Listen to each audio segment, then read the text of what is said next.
This verdict is not justice. I also don't want this moment to be framed as this system working,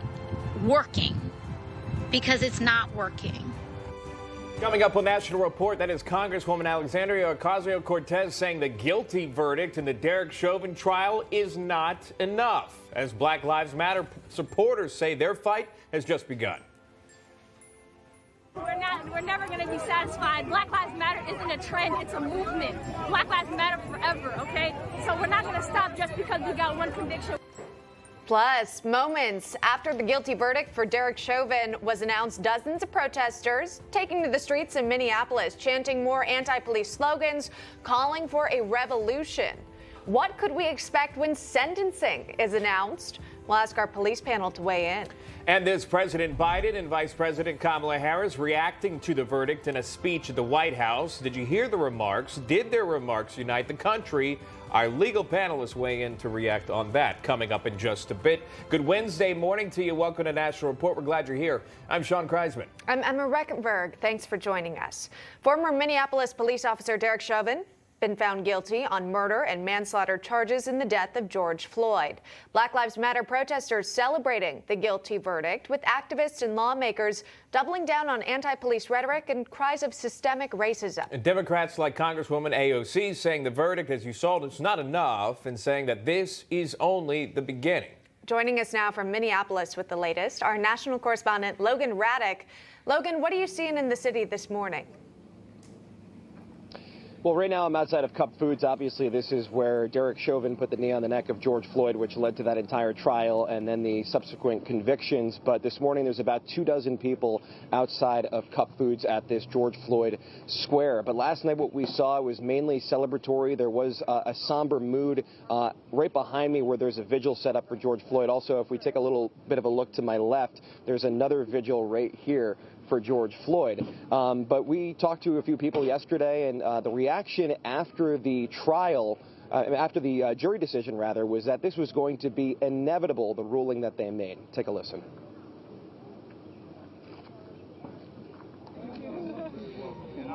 Courtney, one question for you. How do you want George to be remembered when people think of George Floyd as a man? How do you want them to remember him? Oh, that's a question that I could go on for days with. So if you'd like to stand here until tomorrow, I will start with you.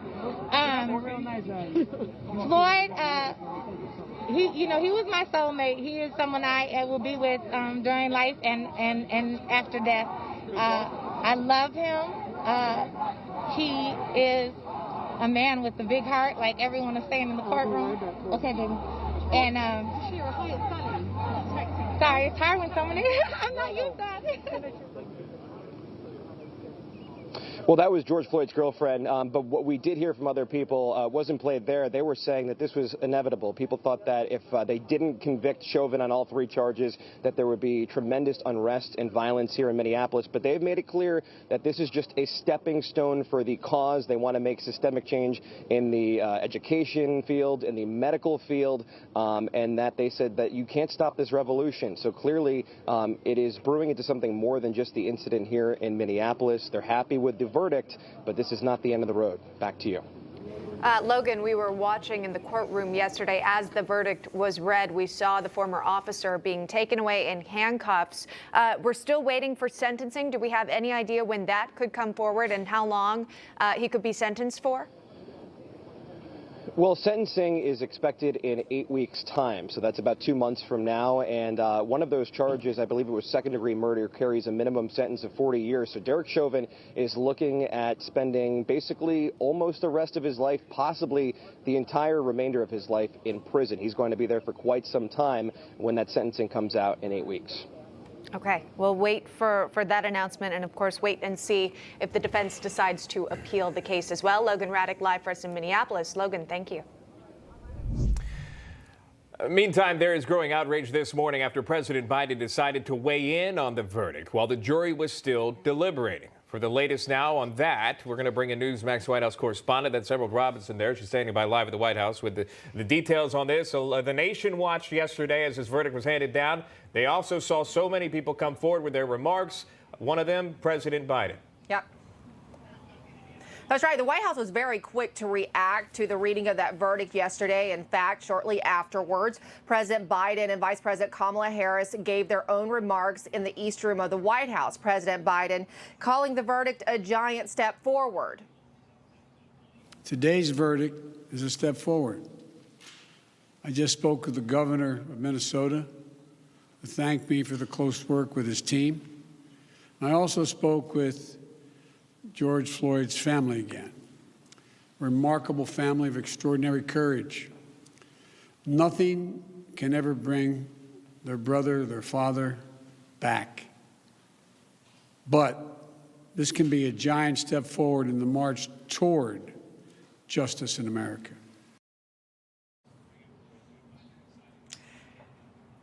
And the remainder of the president's address there really did center on going forward with extensive remarks on racial justice. President Biden clearly getting the verdict that he had said earlier in the day that he was praying for.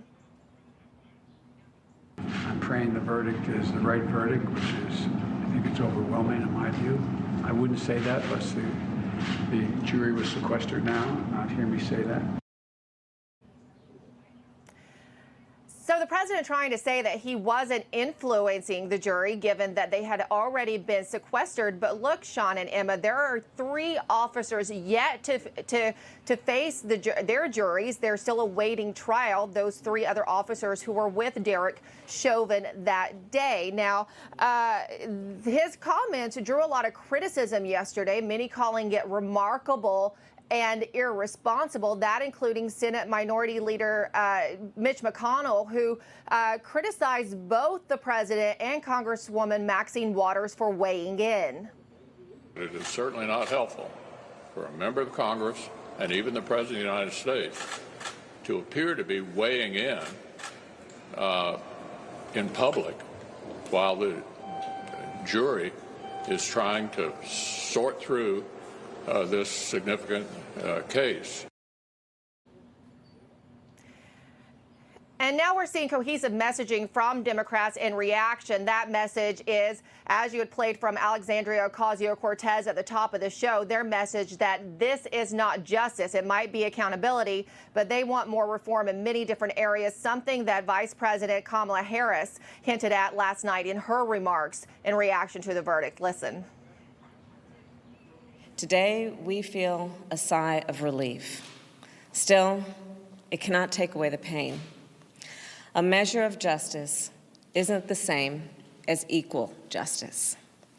This verdict brings us a step closer, and the fact is, we still have work to do. We still must reform the system. The vice president already reaffirming what was already the backbone of most policy out of this White House that is focused on racial justice and equity. Shaun, Emma? Yeah, certainly a lot of talk about police reform, really just moments after that sentencing was already handed down. So that's something you're going to see from your political leaders. Also, the other 3 officers you mentioned, they're set to stand trial August 23rd. So that's yet another topic that's going to come at play amidst this entire George Floyd. Yeah, absolutely. Yeah. All right. That is Emerald Robinson standing by. And the president's remarks will come back up then. Yeah. Oh, absolutely. Emerald Robinson, thank you very much. Standing by the White House. We'll check in with you in just a bit. For more reaction on the Chauvin verdict, we're joined now by our legal panel, Donald Schweitzer and Vino Varghese, both former criminal defense attorneys and prosecutors. Guys, thanks for coming on today. We do appreciate it. As we know, Derek Chauvin has been found guilty on all 3 counts, murder 2, murder 3, and manslaughter. This case marks the first time such a conviction has been won in Minnesota against a white officer who killed a black man. Donald, we'll start with you. What's your reaction to this verdict? Well, I accept the verdict. You know, it was a fair trial. You know, I personally think that there was wrongdoing on the part of the officer. So, you know, for anybody to reject a proper verdict when there's been a fair trial, I think that's counter to what we do. I do have some comments about the president, you know, weighing in. I think that that was wrong. And I think that the notion that if we don't get the verdict we want, we're going to tear the city apart or we're going to, you know, protest so much that we're going to burn buildings and do things like that. Now, that's where I think that there's a problem. But the verdict itself, I mean, it was overwhelming. They had 36 witnesses, and they had all the resources of the state, and the defense didn't have, a dream team. So not surprising. Okay, so you believe it was a fair trial, and as I think everyone is accepting this verdict here. But you also mentioned, the rhetoric that we heard from the president. I would also add we've heard rhetoric from a sitting Congresswoman as well, Maxine, and then, of course, the concerns of what could happen after the fact had the verdict not come in the way that it did. Vino, how are you seeing it? I'm curious to get your thoughts. Well, first, I'm still practicing criminal defense attorney. I'm a former prosecutor, so just going to get that out. Look, I actually agree and disagree with my esteemed colleague here a bit. I actually don't believe it was a fair trial, but that's partly because of Chauvin's fault. He brought a knife to a gunfight.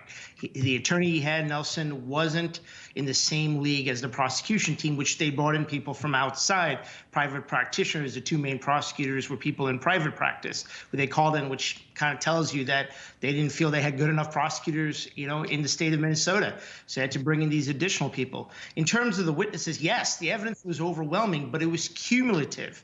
In other words, it was overkill. There were way too many witnesses in the prosecution, and the defense some of these witnesses were bringing up repetitive testimony over and over again. So the jury did what it was supposed to do based on what was presented to them. But I think there are going to be numerous issues on appeal, but some of them may have been waived because of the fact that Nelson, while their testimony was going on, failed to object at multiple times. I covered this case for Court TV, and I was on HLN most of the last week covering this case.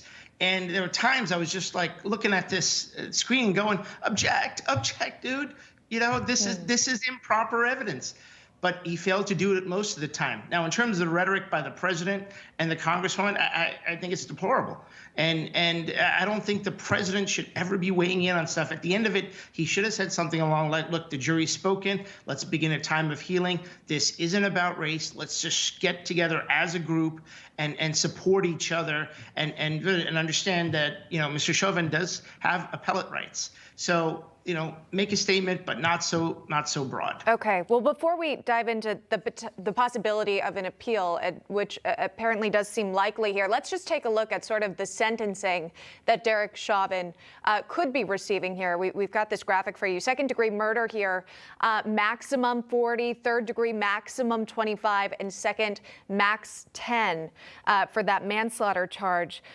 Donald, we've also heard from the state that potentially they would push for even additional time here. What do you think could be the outcome for the sentencing when that comes in about 8 weeks? Everybody thinks in the legal community that Chauvin's not going to get the maximum. I mean, if you weigh all of the factors that the court has to consider when sentencing people committed to these crimes, Chauvin's not going to be the extreme case. So the people are, deciding that they want to go for the maximum, which I disagree with. I mean, I think the prosecutors got their conviction. They should, push for a fair sentencing. But I don't think that that's going to happen. Of course, I don't practice in that state, and I'm not subject to the political whims or powers or influences that the judge and the prosecutors might be feeling at this point. Yeah, I'm sure many people, of course, will be watching as they did for the verdict. They'll be watching the sentencing decision as well. But we were talking just moments ago about this grounds for appeal, possible the process as well. Judge Cahill actually weighing in before the jury came to a verdict. Let's take a look. It's mind-boggling to me, Judge. Well, I'll give you that Congresswoman Waters may have given you something on appeal that may result in this whole trial being overturned. Vino, you'd mentioned this idea that it could be appealed based on the comments from the judge there. Do you see it happening? And are there other reasons that could be added for an appeal? I think there's certainly grounds, and that was actually one of the few times that Nelson did object, and during the trial, and he made a motion, and he didn't actually use he said it may be grounds for mistrial. The judge interpreted it as a mistrial motion and denied it. What the judge should have done at that moment, and the same thing when the kid was shot a mile away or close to the courthouse and killed, the Dante Wright situation with the other cop, at that point, you've got to poll the jury, which means ask them, hey, you guys are going home every day. They weren't sequestered until yesterday. So, I mean, until they got the case, they heard summations on Monday. So you mean sequester the jury, correct? You would separate them and make sure that they aren't surrounded by the other news coverage that they could receive. Well, Nelson actually did raise that. So he did raise that point. That was denied. But the point about it is that when these things happen, you can't ignore what's going outside. There are protesters, there are people, they're going to hear it. And so then you ask them, hey, are you still able to render a verdict? Is this going to affect your ability to be fair and impartial and give the state and Chauvin a fair trial, but more importantly, Chauvin, because the state, as my colleague said, has all the resources, and they, so Chauvin, that's what he should have done, is ask the jury. He didn't do that, and I think it's one of the numerous grounds for appeal. And look, in terms of sentencing, I think this judge is going to bang him out for 40 years. He didn't even give Nelson an opportunity to respond when the state yesterday made its motion to hold him without bail. So he just said, yep, and put him in handcuffs, and he took him away because he had that moment. And I called on HR last night, the Hollywood moment. All right. Well, 8 weeks from now, we'll have an answer to that. That's Donald Schweitzer and Vino Varghese joining us on the show. Thank you both so much. We appreciate it.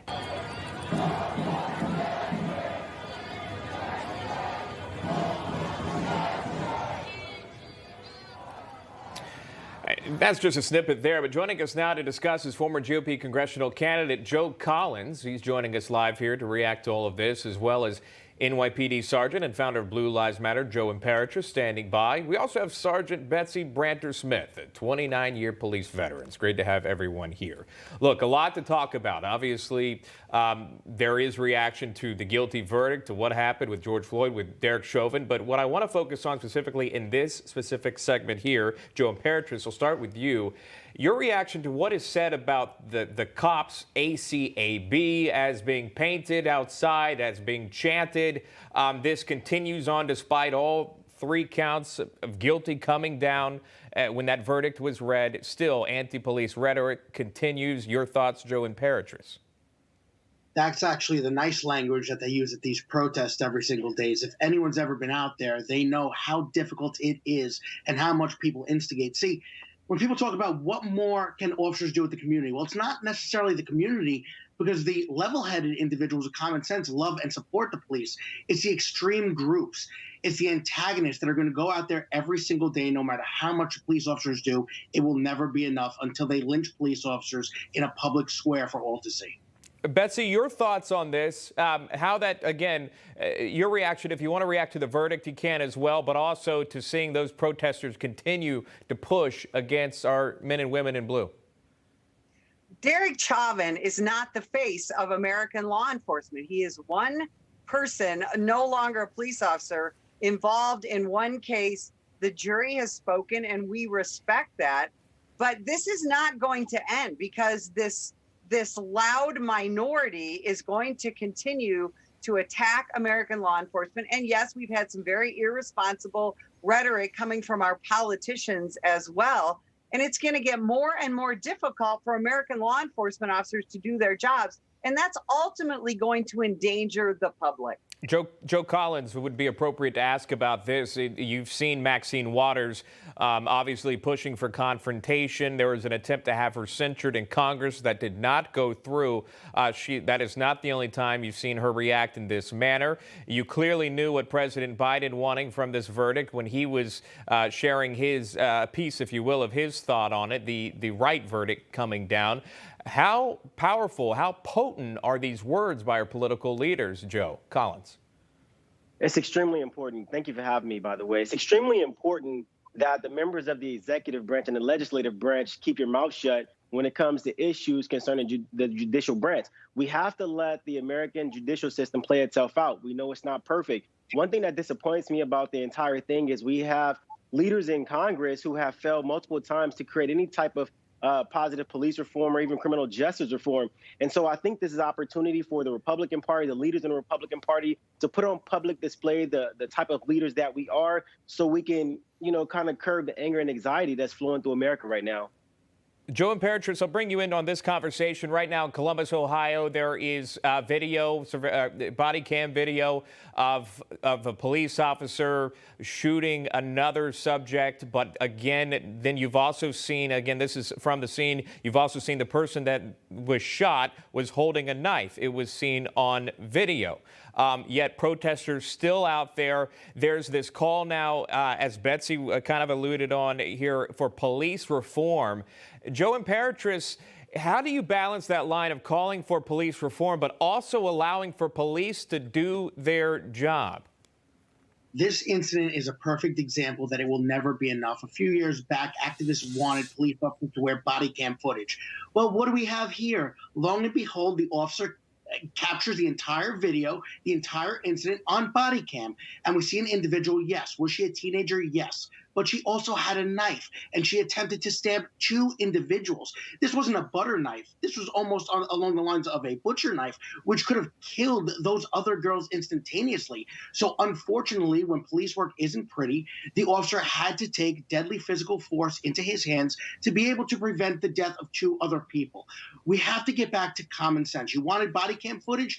Here's the information. It's right in front of you. Stop making things up and turning them into something it's not. This had nothing to do with race. This had to do with protecting people's lives, which officers do every single day. Final thoughts, about 20 seconds for Betsy here. Is it ever enough? Unfortunately, I don't think it will ever be enough. We have just what we saw in Columbus, Ohio last night. A law enforcement officer arrived on the scene, had to make an instantaneous decision to save the lives of 2 other young girls. And unfortunately, he had to shoot the one who was she wasn't holding a knife. She was in an active attack with a knife. Joe makes a great point. It was caught on body camera. It was released within hours. And yet there were still riots in Columbus. It's all over Twitter today that she was murdered by law enforcement. Just like in the George Floyd case, there was no racial animus in this case. There is not systemic racism in law enforcement. And like Joe said, we have got to get back to common sense. And I say, as to that body cam footage, it is all over social media. You can see it. You can see her with the knife. The video is out there. Out of time, Joe Collins, Joe Imperatrice, Sergeant Betsy Brandt-Smith, thank you so much for coming on. We appreciate your time. Thank you, George Floyd, for sacrificing your life for justice, for being there to call out to your mom.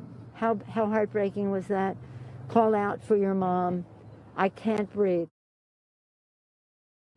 Thank you for sacrificing your life for justice, in case you didn't catch that. It didn't stop there. The mayor of Minneapolis, Jacob Frey, also coming under fire for his reaction. Here's what he tweeted, quote, "George Floyd came to Minneapolis to better his life. But ultimately, his life will have bettered our city. The jury joined in a shared conviction that has animated Minneapolis for the last 11 months. They refused to look away and affirmed he should still be here today." Critics pushing against what was said by Mayor Frey, especially that first couple of sentences there. His life bettered our city. He came to better his life. And again, House Speaker Nancy Pelosi saying thank you for essentially dying and sacrificing your life for justice. And there's a lot of pushback by critics online about that. Yeah, many, of course, saying that seems totally out of touch and inappropriate. Of course, the timing of it all and just the reasoning behind those words. A lot of people not able to make sense of what was said there. I know several different groups going to social media, rushing to right away, letting their, first thoughts coming out. We'd seen, what is this? The Las Vegas Raiders sending out a tweet saying, "I can breathe." Yeah. We're going to get to that. I believe we're speaking with the mayor of Las Vegas, maybe about his thoughts on that decision. But again, it just has many people wondering, why are you doing that? Why are you sending out that tweet? That's another thing I kind of triggered a thought of mine, too. I was walking into the gym and I remember looking up at the television and there's ESPN. A sports network. The head of the New Orleans Pelicans, the GM, was on camera. There were the anchors on camera. Sports stopped. Everyone is giving a response, a statement in the sports world and about how social justice and they need to continue reform. So all of a sudden, these basketball teams and other football teams as well, they put out statements. They're online right now. If you go to several NFL pages right now, they've got statements about how there still needs to be more reform. And it continues. Everyone had an opinion yesterday. Everyone had a response yesterday, and everyone shared it, including some odd ones there by, as critics point out, by Nancy Pelosi and Jacob Fry. Will this guilty verdict be enough to relieve some of the tension across the nation, or will there be more calls to eliminate policing altogether? We'll bring our panelists in now. John Cox, Republican candidate for governor of California. We also have Isabel Brown, contributor to Turning Point USA and author of this book here, Front Lines, Finding My Voice on an American College Campus. Thank you all for coming on today. You heard AOC. The verdict was not enough for her, but also she wasn't the only one. This is President Biden. Listen to this. No one should be above the law. And today's verdict sends that message. But it's not enough. We can't stop here.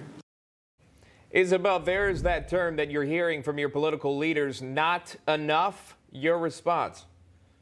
It's never going to be enough for these politicians in Washington, D.C. and around the country that are working around the clock to abolish the police and maybe even our military, as AOC's colleague Rashida Tlaib said the other day from her government Twitter account. It's never going to be enough. And that's the reality of social justice. The bar just keeps moving further and further to the left when it comes to this new definition of justice, falling under the umbrella of social justice. But the reality is, the system does work, and some things do fall through the cracks, but by far and large, we have the freest country in the world thanks to our judicial system that allows for due process, allows for these things to be questioned and put in front of a jury of our peers. And this idea that somehow things are not working or they're not enough is just absolutely beyond the pale to me.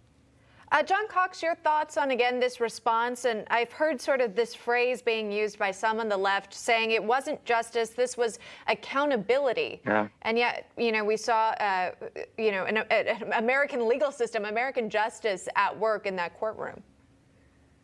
Well, listen, extremist politicians like AOC and Maxine Waters benefit from division. Let's face it. I'm a business guy. I want to solve the problem. 99.9% of the police do their job well. They risk their lives. They respect the people that they work with. And, what we have to do is get behind ideas that will solve the problem. First of all, let's weed out bad cops. No question about it. But let's also make it clear that resisting arrest or running from the police is just not appropriate.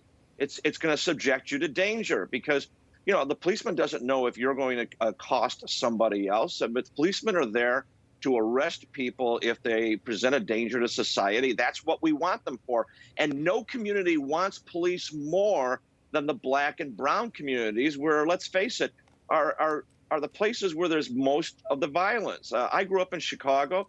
Every single weekend, there are probably 8 to 10 people murdered on the streets of Chicago. Just the other day, a 7-year-old was killed at a drive-through McDonald's. I mean, where is the outcry of that? I mean, we've got to make sure that resisting arrest and criminal activity is countered, and these politicians just don't get it. They just want to create division to help their own profiles. Hey, I'm Rob Finnerty. Thanks for watching. If you enjoyed this video, please join the conversation in the comments below. Don't forget to subscribe, too. Hit the bell icon to be alerted to breaking news. And remember, there's a whole lot more on Newsmax TV, America's fastest growing cable news network. Newsmax TV, where real news for real people.